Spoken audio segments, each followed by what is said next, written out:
আমার নবীজি মুনাফিকের আলামত বলতে নিয়ে বললেন, মুনাফিকের আলামত হলো তিনটা। নাম্বার 1 হলো যখন সে কথা বলে মিথ্যা কথা বলে। আমার দেশের মানুষ কেউ কোনোদিন মিথ্যা কথা বলে না। বলে মিথ্যা বলে 7 দিনে একদিন বলে, মাসে একবার বলে, বছরে 2-1 দিন বলে, তাই না? নাকি কথায় কথায় বলে। এই তো লাইনে আসছেন, কথায় কথায় বলে। বিশেষ করে বটতলার মোড়ে, বিভিন্ন মানে রাস্তার মোড়ে, চৌরাস্তার মোড়ে যখন বক্তব্য দেওয়া শুরু হয়, বক্তব্যের ভাষা দেখে মনে হয় জিব্রাইল ওহী নাজিল করতেছে। এত সুন্দর সুন্দর কথা। ভাইরা আমার, অন্ন বস্ত্র শিক্ষা বাসস্থান চিকিৎসা, প্রয়োজনে যদি আপনারা আমাকে ভোট দেন, আগামী নির্বাচনে যদি জিততে পারি, মদিনার সনদে দেশ চালাবো। মোদির সনদে দেশ চালাইছে ওরা। মিথ্যা, শুধু মিথ্যা। কত যে মিথ্যা কথা বলে আমার দেশের মানুষ। বিশেষ করে নেতৃস্থানীয় ব্যক্তিবর্গের মধ্যে মিথ্যার পরিমাণ আরো কম না আরো বেশি? আমার সঙ্গে কি একমত আপনারা? একমত তো নাকি? আবার বলে বিপদে পড়লাম না তো? বিপদ কিসের? 16 বছর তো পাড়ি দিয়েছি।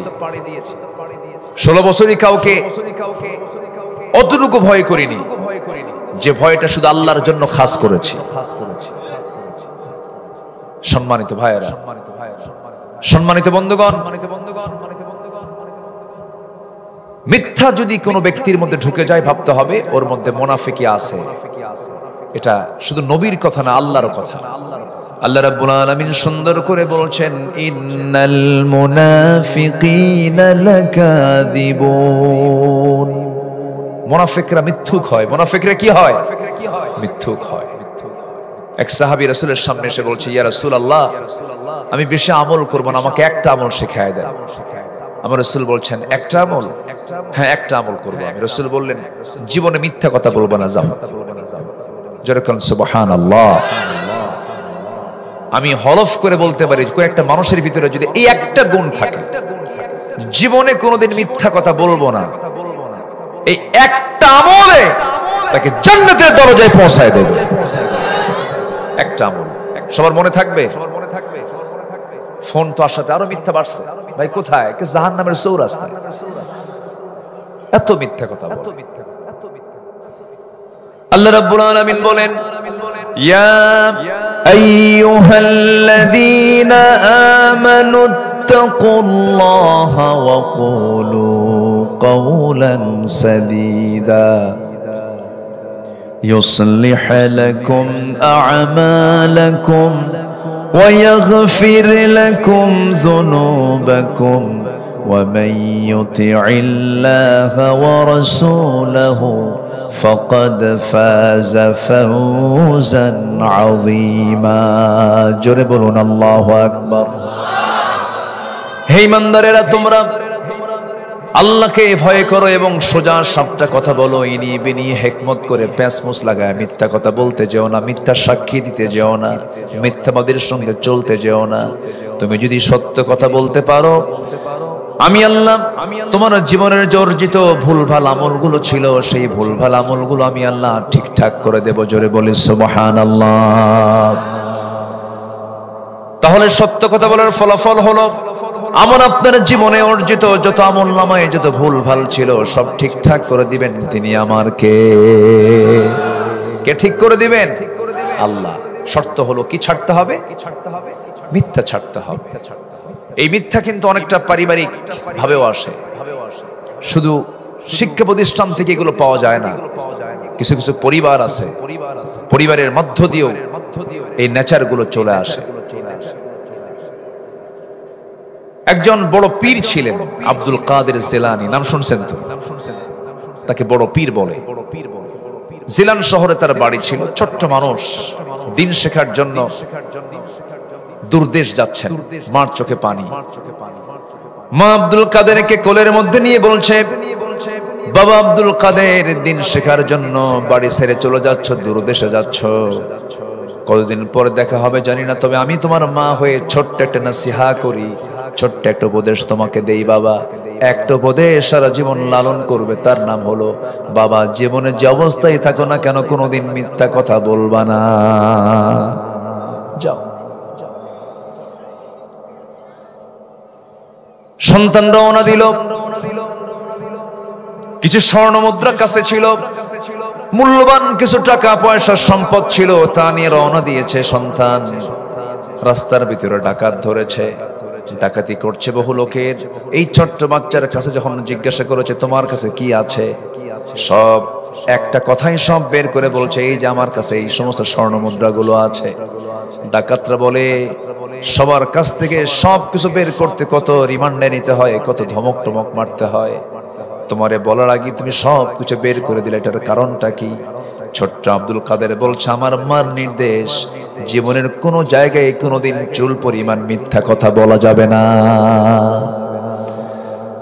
ডাকাতদের চোখে পানি চলে এলো, আর সবাই বলে ফেলল আরে এইরকম সন্তান তো আমাদের বাড়িতেও আছে, যে সন্তানদের মুখে খাবার তুলে দেওয়ার জন্য আমরা ডাকাতি করি, তারাও সন্তান, এই সন্তানটাও সন্তান, এই সন্তানের বাপকে মাকে তারাও তো বাপ মা। চোখের পানিতে সয়লাভ হয়ে গেল। ডাকাতরা বলল আজকের দিন থেকে সমস্ত ডাকাতি ছেড়ে দিলাম এই সন্তানটার সততার কারণে। যেরকম সুবহানাল্লাহ। মিথ্যা ছেড়ে দেব আমরা। ইসলামের ইতিহাসে 2 নম্বর খলিফার নাম কি বলেন? কেউ তো বলেন না। কে বলেন? বলেন বলেন। 1 নম্বর খলিফা কে বলেন? 2 নম্বর খলিফা কে বলেন? নাম্বার 3 খলিফা কে বলেন? নাম্বার 4 কে বলেন? আলী। এই সমস্ত ইতিহাসগুলো আমার দেশের মানুষের সবার আগে জানার দরকার আছে না নাই বলেন? আছে। এই 16 বছর এই ইতিহাস শিখেছে, খেলে টিভি খোলার সঙ্গে সঙ্গেই শুরু হয়ে গেল।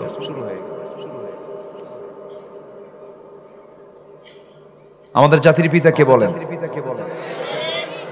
জোরে খন। এখানেও প্যাঁচ ঢুকাইছিল, ঢুকায়নি? ঢুকায়নি। এগুলো নিয়ে এগুলো নিয়ে পেরেশান কেন? জাতির পিতা তো সিলেক্টেড বিষয়।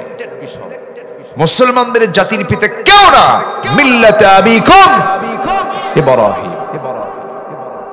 কি করে নাই? সবকিছু করেছে। সম্মানিত ভাইয়েরা, তাহলে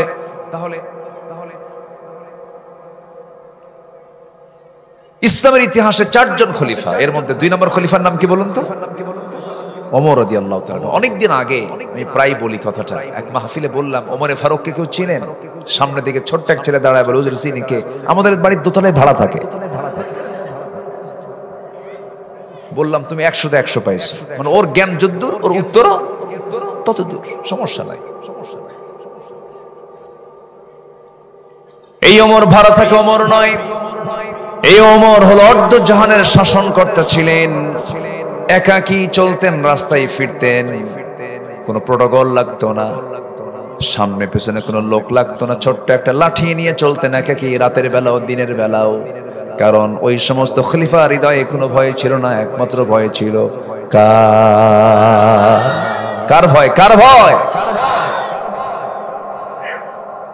প্রেসিডেন্ট আসবেন ঢাকা থেকে রাজশাহী, সব রাস্তা বন্ধ, এয়ারপোর্টের সব লাইন বন্ধ, আছে না? এরকম হয় কি না? হয়।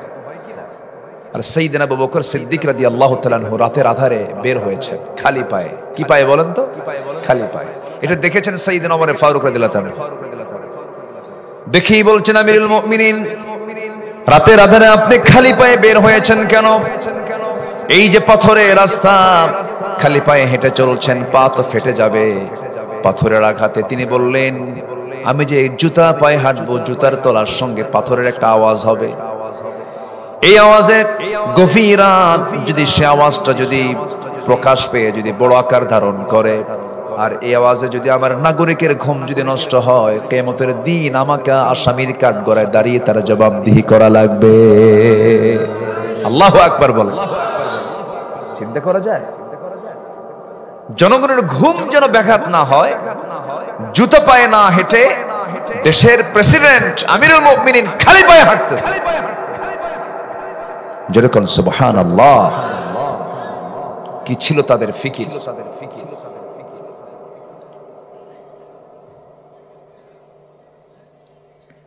প্রথম খলিফার আমলে একজন বুড়িমা প্রথম খলিফার প্রতিবেশী ছিলেন। স্বামী মরে গেছে, সন্তানাদি কেউ নাই, তাকে দেখারও কেউ নাই, চোখেও কম দেখেন, কে দেখবে তারে? প্রতিবেশীর হক আদায় করতে বদ্ধপরিকর হলেন প্রথম খলিফা আমিরুল মুমিনিন। প্রত্যেকটা দিন তাকে দেখার জন্য যান, রান্না বান্না করে দেন, কাপড় চোপড়গুলো ধুয়ে দেন, সবকিছু পরিষ্কার, খাবারগুলো পরিষ্কার করে সব তার সামনে রেডি করে দিয়ে আসেন। কিন্তু এটা ছিল তার খেলাফতের আগের সময় থেকে তিনি এই হকটা আদায় করে যাচ্ছিলেন। খলিফা যখন হলেন, মহিলা কাঁদতে লাগলা, হারে আবু বকর খলিফা হয়ে গেছে, বুঝতে পেরেছি আবু বকর বুঝি আমার খেদমত করতে পারবে না। পরের দিন চলে এসে বলছেন, মা আপনি কি চিন্তা করেন, আপনার টেনশন করার দরকার নাই, আমি আবু বকর খেলাফতের আগে যে দায়িত্ব পালন করেছি এখনো সেই দায়িত্বই পালন করব। একটানা 2 বছর তার খেদমত করলেন, একটানা 2 বছর। কোনদিন তিনি একটা রাতের জন্য খেদমত থেকে নিজেকে গুটিয়ে রাখেন নাই, প্রতিবেশীর হক তিনি আদায় করেছেন। দুনিয়া থেকে বিদায় নিলেন, ওমরে ফারুক খেলাফতের দায়িত্ব গ্রহণ করলেন। মহিলা জানে না প্রথম খলিফার ইন্তেকাল হয়ে গেছে। সাইয়েদনা ওমর ফারুক রাদিয়াল্লাহু তাআলা আনহু মহিলার ঘরে ঢুকলেন, সবকিছু পরিষ্কার পরিচ্ছন্ন করলেন, খাবার দাবার দুগুলো ধুয়ে ধুয়ে তার সামনে দিলেন। মহিলা জানে না প্রথম খলিফার ইন্তেকাল হয়েছে। ওমর ফারুক বের হয়েছেন, মহিলা খাবার খাওয়া শুরু করেছেন। খেজুর, একটা ধোয়া খেজুর মুখে নিয়েছেন, কামড় মারার মাত্রই দেখতে পেলেন খেজুরের ভিতরে বিচি, বিচিটা দাঁতের নিচে পড়ে গেছে। ইন্না লিল্লাহ বলে বলছেন, আহারে আমার আসল খাদেম আবু বকর দুনিয়াতে নাই, কারণ আমার আবু বকর যখন খেজুরটা আমার সামনে দিত, শুধু ধুয়ে দিত না, খেজুরের বিচিটা সরায় দিত যেন আমার কষ্ট না হয়। যেরকম সুবহানাল্লাহ।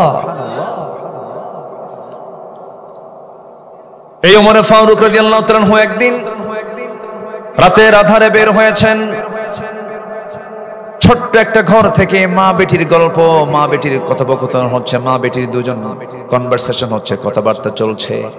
মা বলছে, আমরা গরিব মানুষ মা, ও আমার কলিজার টুকরা মেয়ে, কালকে কি বাজার করব, টাকা পয়সা নাই। ও মা শোনো, উটের যে দুধ আমরা পেয়েছি আজকে, কম কম দুধ আমরা পেয়েছি, দুধের মধ্যে কিছু পানি মিক্স করো। এখানে ওমরের লোকজন নাই, কোনো প্রশাসন দেখবে না, অন্ধকার রাত। মেয়েটা বলছে, মা তুমি আমাকে যে কাজের হুকুম দিচ্ছ এই কাজ আমার দ্বারা সম্ভব না, কারণ আমি জানি যেখানে 2 বান্দা থাকে সেখানে তৃতীয় সাক্ষী হলেন আমার আল্লাহ রাব্বুল আলামিন। আমি এটা করতে পারবো না, এই মিথ্যাচার, এই ফাঁকিবাজি, এই 2 নম্বরে আমার দ্বারা কোনোদিন সম্ভব না, মা আমাকে মেরে ফেললেও পারবো না। এই কথাটা ওমর ফারুকের কানে চলে গেছে। রাতের বেলা ঘুরতেছেন, জনগণ কেমন আছে, 2 মহিলার কনভারসেশন, মা বেটির গল্পটা শুনছিলেন। ওমর ফারুক রাদিয়াল্লাহু তাআলা দারুণ খুশি হয়ে গেলেন, এতটাই খুশি হলেন আত্মহারা হয়ে গেলেন।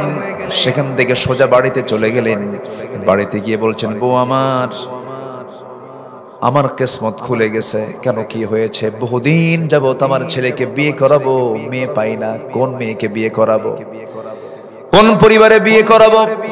আমি ওমর বড় পেরেশান ছিলাম, কিন্তু আল্লাহ আমাকে জুটায়া দিয়েছেন। গত রাত্রিতে এমন একটা মেয়ের সন্ধান পেয়েছি, যাও ওই গোয়ালের বাড়িতে চলে যাও, যে বাড়িতে দুধ দহন হয়, দুধ বিক্রি করে, ওই বাড়িতে গিয়ে ওমরের পক্ষ থেকে বিয়ের প্রস্তাব দিয়ে দাও। আমার ছেলের সাথে ওই মেয়েকে আমি বিয়ে করা দেব, কারণ ওই মেয়েটা মিথ্যা বলতে শেখে নাই। যেরকম সুবহানাল্লাহ। একজন রাষ্ট্রের শাসক তার ছেলে বিয়ে করাচ্ছেন শিল্পপতির সাথে, বলেন বিশ্বের সেরা ধনীর সাথে, দেশের সেরা একজন বিশাল বিখ্যাত লোকের সাথে না, বিয়ে করাচ্ছেন তার ছেলেকে দুধ বিক্রেতার মেয়ের সাথে। কেন?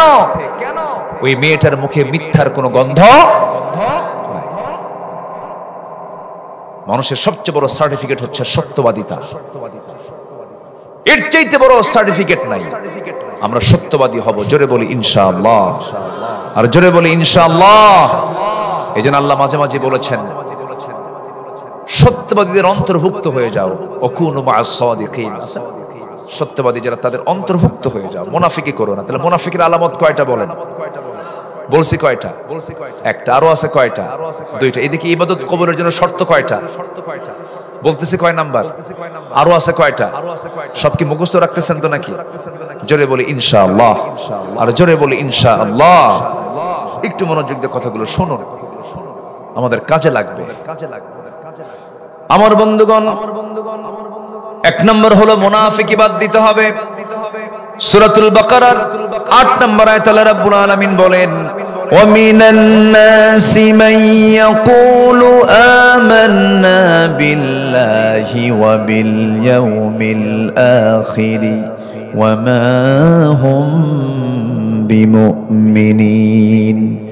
মানুষের ভিতরে এমন কিছু বান্দা আছে, এমন কিছু মানুষ আছে যারা বলে আমি ঈমান এনেছি, পরকালকে বিশ্বাস করেছে, কিন্তু আল্লাহর ভাষা আল্লাহ নিজেই বলেছেন ওমা হুম বিমুমিনিন, কিন্তু তারা প্রকৃতভাবে ঈমান আনে নাই, শুধু ধোঁকাবাজি। লেভেল, নির্বাচন আসে মাথায় টুপি লাগায়, নির্বাচন আসে সুন্দর পাঞ্জাবি লাগায়, সুন্দর সুন্দর একটু হাদিস কোরআনের একটু কিছু আয়াত মুখস্থ করে, আসরের নামাজ 4 বার পড়ে। কয়বার পড়ে? 4 বার পড়ে। এগুলো সব কি ইমানদারের কাজ না মুনাফিকের কাজ? মুনাফিকের কাজ। টুপি কি 5 বছরে একবার পড়তে হয় না সারা বছরই পড়তে হয়? সারা বছর। মুনাফিকি বাদ দিতে হবে। মুনাফিকি যে করবে, মহান রব্বুল আলামিন মুনাফিকদের ভয়ঙ্কর পরিণতির কথা জানিয়ে বলছেন, ইন্নাল মুনাফিকিনা ফিদ দারকিল আসফালি মিনান নার ওয়ালা তাজিদ লাহুম নাসীরা। মুনাফিকরা জাহান্নামের সবচেয়ে নিম্ন স্তরে তারা অবস্থান করবে, তাদের কোনো সাহায্যকারী থাকবে না, তাদের কোনো হেল্পার থাকবে না। আল্লাহ রাব্বুল আলামিন তার রাসূলকে যুদ্ধ করতে বলেছেন কাফেরদের বিরুদ্ধে, মুনাফিকদের বিরুদ্ধে। ইয়া আইয়ুহান নাবিয়্যু জাহিদিল কুফফার ওয়াল মুনাফিকিনা ওয়াগলুয আলাইহিম ওয়া মাআওয়াহুম জাহান্নাম ওয়া বিইসাল মাসীর। জোরে বলুন আল্লাহু আকবার। হে নবী, আপনি কাফিরদের বিরুদ্ধে জিহাদ করুন, মুনাফিকদের বিরুদ্ধে জিহাদ করুন, কারণ এরা ইসলামের সবচেয়ে বড় দুশমন। এরা এতটাই ভয়ঙ্কর, কাফেরের দ্বারা যতটুকু ক্ষতি হয়, মুশরিকের দ্বারা যতটুকু ইসলামের ক্ষতি হয়, তার চেয়ে বেশি ক্ষতি হয় হলো মুনাফিকের দ্বারা। আর সব দিকেই থাকে, আর সব দিকেই অবস্থান নেওয়ার চেষ্টা করে। আমার বন্ধুগণ, মুনাফিকদের জন্য আপনি দোয়া করলেও সে দোয়া কবুল হবে না। মুনাফিকের দোয়া তো কবুল হবেই না, মুনাফিকের জন্য আপনিও দোয়া করলে দোয়া কবুল হবে না। স্বয়ং একটা ইতিহাস মনে পড়লো আমার নবীর জীবদ্দশায় একজন মুনাফিকের বিদায় হলো, একজন মুনাফিক মারা গেল। সারা জীবন নবীর পিছনে সে নামাজ পড়েছে, নবীর সামনে দাঁড়িয়েছেন, তার পিছনের সিটেই হলো সেই মুনাফিক। নবীজি বয়ান করতেন, তার চক্ষু বেয়ে টপ টপ করে পানি পড়তো। আমার নবীর ওয়াজ শুনে শুনে সে কাঁদতো, দাড়িগুলো ভেজে যেত চোখের পানি দিয়া। এত পরিমাণ নামাজ, এত পরিমাণ কান্নাকাটি ছিল, কিন্তু সে ছিল মুনাফিক। ওই মুনাফিক যখন দুনিয়া থেকে বিদায় নিল, আমার নবীজির বিভিন্ন যুদ্ধে কাফেরদেরকে উস্কায় দেওয়ার ক্ষেত্রে, কুরাইশদের উস্কায় দেওয়ার ক্ষেত্রে মুনাফিকই করত। মুনাফিক চেনার জন্য মসজিদে মুনাফিককে চেনা যাবে না, মুনাফিককে চেনার জায়গা হলো জিহাদের ময়দান। ঠিক কিনা? মুনাফিক চেনার জায়গা কোথায়? যত রক্ত লাগে দেব, প্রয়োজনে লোক পাঠাবো, আমি যাব না। এরকম জাতীয় লোক আছে না নাই? এই 16 বছর কত যে ভাক্কা দেখলাম, কত ধরনের লোক দেখলাম। দোয়া করে, জানেন, সিনেমা হল উদ্বোধন হবে, হুজুরের ভাড়া করছে, দোয়া করে আল্লাহ তুমি এই সিনেমার ব্যবসা সফল করে দাও। মদের ফ্যাক্টরি উদ্বোধন হবে, দোয়া করে আল্লাহ এই মদের ফ্যাক্টরিতে তুমি আল্লাহ বরকত দিয়ে দাও। এরকমও খুঁজে পেয়েছি। এই 16 বছরে কেউ সরকারের টাকায় হজে গেছে, আবার কেউ সরকারের টাকায় জেলের ভাত খেয়েছে। দুই আলেম এক নয়, দুই আলেম কি এক কখনো হতে পারে না। আজকের এই পরিবর্তন, আজকের এই যে সিচুয়েশনটা আমরা পেয়েছি, এটা এমনি এমনি আসে নাই। অনেক মজলুমের চোখের পানির ফলাফল এটা। আসতে বলবেন না, জোরে বলুন ঠিক কিনা? সব দেখা শেষ করেছি আমরা, দেখার কোনো কিছু বাদ নেই। কেউ 8 বছর, কেউ 16 বছর, কেউ 25 বছর, আইয়ুবের শাসন, মুজিবের ভাষণ, জিয়াউর রহমানের খালকাটা, আর আমাদের চাচা এরশাদের শুধু তাল বেতাল, আর মাঝখান দিয়ে শুধু হরতাল আর হরতাল। সব দেখা শেষ। আগামীর দেশকে আমরা সাজাতে চাই কোরআনের সাজে বাংলাদেশ। রাজি আছেন কারা কারা? হাত উঁচু করে দেখান মুসলমান।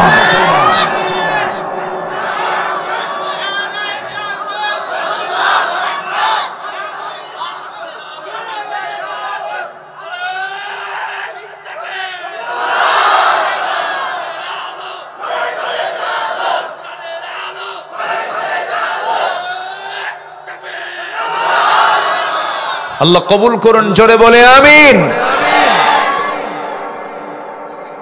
রাগ করতেছেন মনে হয়? খুব সুন্দর মানুষ আপনারা, বলি আলহামদুলিল্লাহ। আজকের ফজর হয়েছে ইনশাআল্লাহ, মানে হবে তো, লক্ষণ ভালো না তো? জোহর হয়েছে সবার, আসর, মাগরিব, এশা, ফজর হবে তো ইনশাআল্লাহ? বলেন আর জোরে বলেন ইনশাআল্লাহ। বলুন তো, মুনাফিক চেনা যায় জোহরে, আসরে, মাগরিবে, এশায় না ফজরে? ফজরে। মুনাফিক সব নামাজ পড়ে কিন্তু ফজর নামাজ পড়তে পারে না। এখন কোন মুনাফিক কারা? কি কথা কি বুঝতেছেন? ধীরে ধীরে কিন্তু নিজেদের কাছে চলে যাচ্ছি আমরা। ফজর কি বলে, মুনাফিক জোহর পরে, আসর পরে, মাগরিব পরে, এশাটাও পড়তে পারে, ফজর নামাজ সে পড়তে পারে না। এখন বলেন, গ্রামের ভিতরে মানুষ বেশি না মুনাফিক বেশি?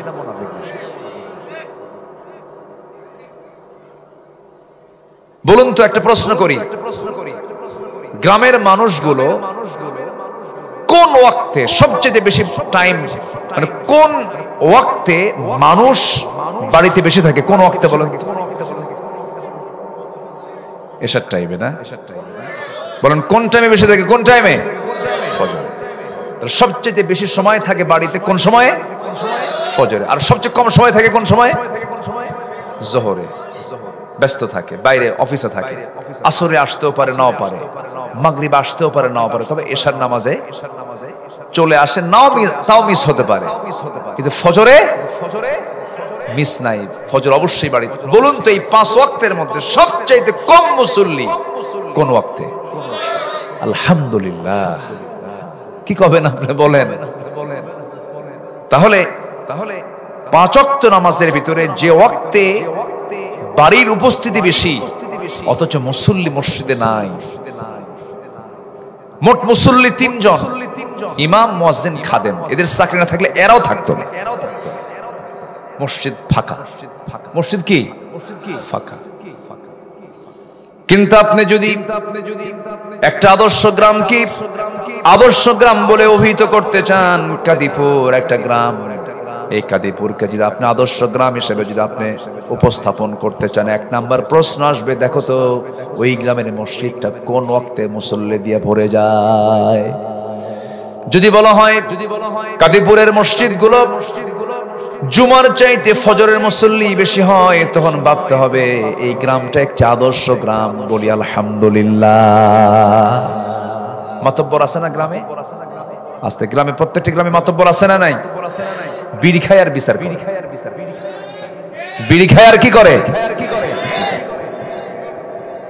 আমি কি ভুল বলতেছি? এগুলো মাতব্বর সাহেবরা বহু মাতব্বরি করলেন, বিচার নামালেন, অনেক কিছু করলেন, কিন্তু আপনি মাতব্বর, আপনার গ্রামের লোক নামাজ পড়েন, আপনি এটার জন্য কি ফিকির করেছেন, কি চিন্তা করেছেন? আপনি কি জানেন আপনার এই দায়িত্বশীলতার জন্য প্রশ্নের জবাব দিতে হবে কার আদালতে? আল্লাহ আদালতে। নামাজ, মুনাফিকরা নামাজ পড়ে কিন্তু ওদের নামাজের মধ্যে কোনো যত্ন নাই। ওয়াইদা কামু কুসালা, তারা নামাজে দাঁড়ায় হেলায় খেলায়। এবং আল্লাহ বলছেন ওয়ালা তাকুমু আলা কবরিহি, মুনাফিকদের কবরের সামনে দাঁড়াবা না।